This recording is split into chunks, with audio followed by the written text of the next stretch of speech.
ബഹുമാന്യനായ എസ്.കെ. പൊറ്റക്കാട് ഒരു തെരുവിൻ്റെ കഥ എന്ന് പറയുന്ന നോവലിൽ പറഞ്ഞിരിക്കുന്നൊരു വാചകമുണ്ട്. ഈ തെരുവ് ഒരു വലിയ പുസ്തകമാണ്. ഇതിൻ്റെ ഓരോ കല്ലിലും ഓരോ മനുഷ്യൻ്റെ കഥയുണ്ട്. അങ്ങനെയുള്ള ഒരു തെരുവിൻ്റെ രാത്രികാല കാഴ്ചകളിലേക്കാണ് നമ്മളിന്ന് പോകുന്നത്. നമസ്കാരം, ഞാൻ വിനോദാണ്. വിരാടം വിനോദം ദ 60+ യങ്സ്റ്ററിൻ്റെ പുതിയ കാഴ്ചകളിലേക്ക് സ്വാഗതം. ഈ പറഞ്ഞ തെരുവ് കോഴിക്കോട്ടെ മിഠായി തെരുവാണ്. മിഠായി തെരുവിലെ ഹനുമാൻ ക്ഷേത്രമാണ് നിങ്ങളിപ്പോൾ കാണുന്നത്. ഏതാണ്ട് 500 വർഷത്തെ പഴക്കമുണ്ട് ഈ മിഠായി തെരുവിന് കേട്ടോ. പക്ഷേ നമ്മളിപ്പോൾ ഈ കാണുന്ന ബേക്കറി ഉണ്ടല്ലോ, ഇത് 1933 തുടങ്ങിയ ബേക്കറിയാണ്, ശങ്കരൻ ബേക്കറി. ഇന്നും കോഴിക്കോട് വന്നാൽ കൂട്ടുള്ള ബാലകൃഷ്ണനാണ് ഇന്നും കൂടെയുള്ളത്. ബാലകൃഷ്ണൻ ഈ സ്ട്രീറ്റൊക്കെ ഒരു നൊസ്റ്റാൾജിയാണ്. അദ്ദേഹം ജോലി ചെയ്തതും ജനിച്ചു വളർന്നതും ചെറുപ്പം നടന്നതുമൊക്കെ ആയിട്ടുള്ള സ്ഥലമാണ് ഇതൊക്കെ.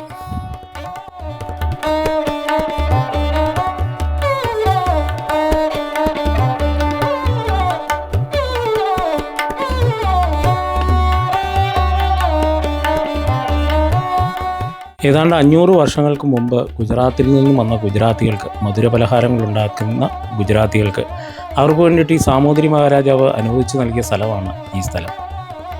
പിന്നീട് ഗുജറാത്തികളായി, പാഴ്സികളായും, മുസ്ലിങ്ങളായി, ഹിന്ദുക്കളായി, അങ്ങനെ പലരും വന്ന് ഇവിടെ പല പല വ്യവസായങ്ങളും തുടങ്ങി.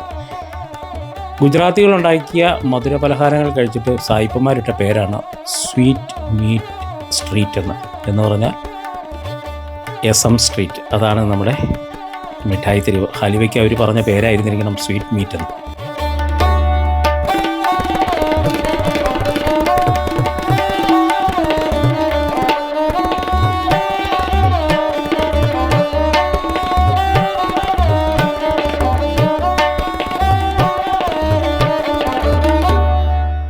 രാത്രികാലങ്ങളിൽ കടകളിലല്ലാതെ റോഡ് സൈഡിലും കച്ചവടങ്ങളുണ്ട്.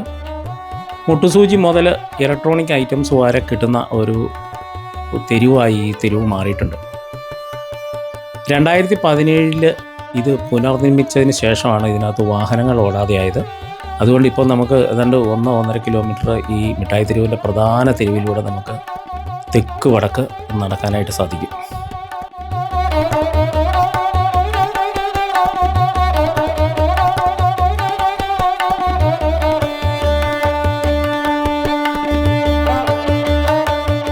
ഈ രാത്രിയിലും കോഴിക്കോടിൻ്റെ പല ഭാഗങ്ങൾ ഉറങ്ങിയിട്ടുണ്ടെങ്കിലും ഈ വർണ്ണാഭമായ വിളക്കുകൾ ഇവിടെ വളരെ താമസിച്ചാണ് അണയുന്നത്. അതുപോലെ തന്നെ നിങ്ങൾക്ക് കാണാൻ സാധിക്കും, ഏതാണ്ട് 9 മണി കഴിഞ്ഞിട്ടുള്ള സമയമാണ്. എപ്പോഴും എന്ത് തിരക്കാണെന്ന് നിങ്ങളൊന്ന് ആലോചിച്ച് നോക്കുക.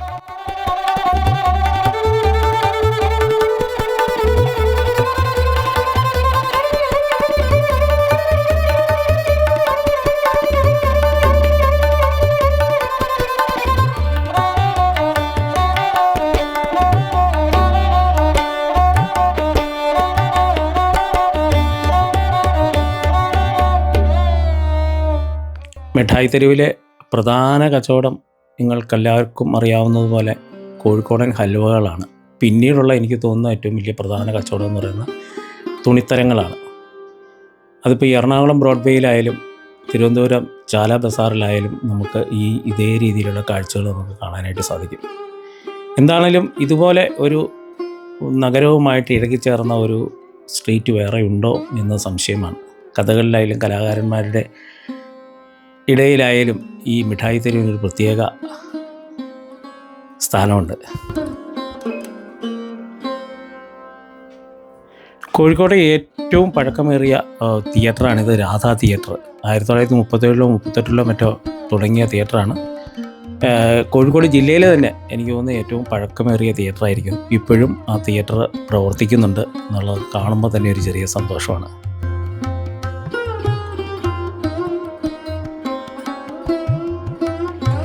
ഇവിടെ മുതൽ മുകൾവശം ഒരു റൂഫിങ് ചെയ്തിരുന്നു. നേരത്തെ ലൈറ്റിങ്ങൊക്കെ ഉണ്ടായിരുന്നു, ഇപ്പോൾ ആ ലൈറ്റിംഗ് ഒന്നും കാണുന്നില്ല കേട്ടോ. എന്താണെങ്കിലും അത് പണ്ട് ലൈറ്റൊക്കെ ഇട്ട് ഇടയ്ക്ക്, അതായത് 2017 പുനരുദ്ധാരണ സമയത്താണ് ഈ റൂഫൊക്കെ ഇവിടെ ചെയ്തത്. അതിനുശേഷമാണ് വാഹന ഗതാഗതം ഇതിനകത്ത് നിരോധിച്ചത്. ഇപ്പോൾ അതുകൊണ്ട് തന്നെ നടക്കാനും സുഖമുണ്ട്, അതുപോലെ ആൾക്കാരിവിടെ കയറുന്നുമുണ്ട്.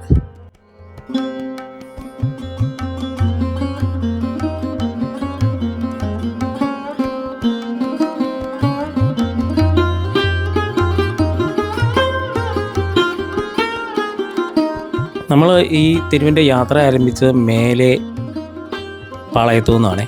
ഇപ്പോൾ നമ്മളിതാ നമ്മുടെ മാനാഞ്ചിറ ജംഗ്ഷനിലേക്ക് എത്തിക്കഴിഞ്ഞു. ഇവിടെ വന്നു കഴിഞ്ഞിട്ട് തിരിഞ്ഞു നോക്കുമ്പോൾ ഉള്ള കാഴ്ചയാണ് നമ്മളിപ്പോൾ കണ്ടുകൊണ്ടിരിക്കുന്നത്. നമ്മളിപ്പോൾ നിൽക്കുന്നത് എസ് കെ പൊറ്റക്കാരൻ്റെ പ്രതിമയുടെ അടുത്ത് തന്നെയാണ്. രാത്രി കച്ചവടം ഇപ്പോഴും പൊടിപൊടിക്കുകയാണ്. ഇവിടെ എസ് കെയുടെ പ്രതിമയോടൊപ്പം തന്നെ ഈ മതിലിൽ എസ് കെയുടെ അല്ലെങ്കിൽ കോഴിക്കോടിൻ്റെ ചരിത്രങ്ങൾ ആലേപനം ചെയ്തു വെച്ചിരിക്കുന്നത് നമുക്ക് കാണാനായിട്ട് സാധിക്കും.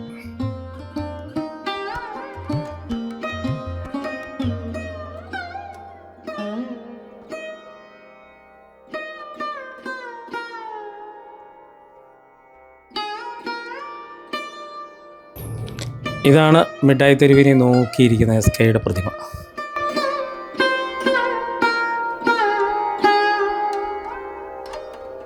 കുറച്ച് നാൾ മുമ്പ് വരെ ഇവിടെ കെട്ടിടങ്ങളൊക്കെ ഉണ്ടായിരുന്നു. ഇപ്പോൾ അവിടെ മുഴുവൻ 2 വീലറിൻ്റെ പാർക്കിംഗ് ഏരിയ ആയിട്ട് മാറിയിരിക്കുകയാണ്. ഇവിടുന്ന് ഇങ്ങോട്ട് റോഡിലേക്ക് ക്രോസ് ചെയ്താൽ നമുക്ക് മാനാഞ്ചിറയിലേക്ക് എത്താം.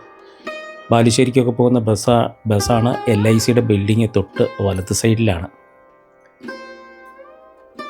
ഇതാണ് മാനാഞ്ചിറയുടെ പ്രധാന ഗേറ്റ്. ഇനി നമുക്ക് പതിയെ വീണ്ടും ഈ തെരുവിലൂടെ തിരിച്ച് നടക്കാം. ഒരു തെരുവിൻ്റെ കഥ അതിവിടെ ആലേഖനം ചെയ്തു വച്ചിരിക്കുന്നത് നമുക്ക് കാണാം. ഈ കല്ലിട്ട പാതകൾക്കും ഈ കല്ലുകൾക്കും എസ് കെ പറഞ്ഞ പോലെ എന്തെല്ലാം കഥകൾ പറയാനുണ്ടാവും. അധികം പഴക്കമില്ലെങ്കിൽ പോലും ഇതിനു മുമ്പും ഉണ്ടായിരുന്ന കല്ലുകൾ പകർന്നു നൽകിയ ചരിത്രം ഈ കല്ലുകൾക്കും മനസ്സിലാവുന്നുണ്ടാവുമല്ലേ. അങ്ങനെ ഞങ്ങൾ ഈ കാഴ്ചകൾ കണ്ട് സന്തോഷവാനായി പതിയെ ഇങ്ങനെ ആസ്വദിച്ച് നടക്കുകയാണ്. ബാലു കോഴിക്കോടിൻ്റെ ചരിത്രങ്ങളും കഥകളും ഒക്കെ പറയുന്നതാണ്.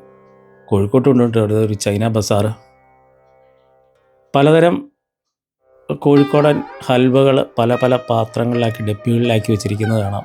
ചെറിയ ഒരു ചായ ഉന്തുവണ്ടിയിൽ കച്ചവടം നടത്തുന്നു.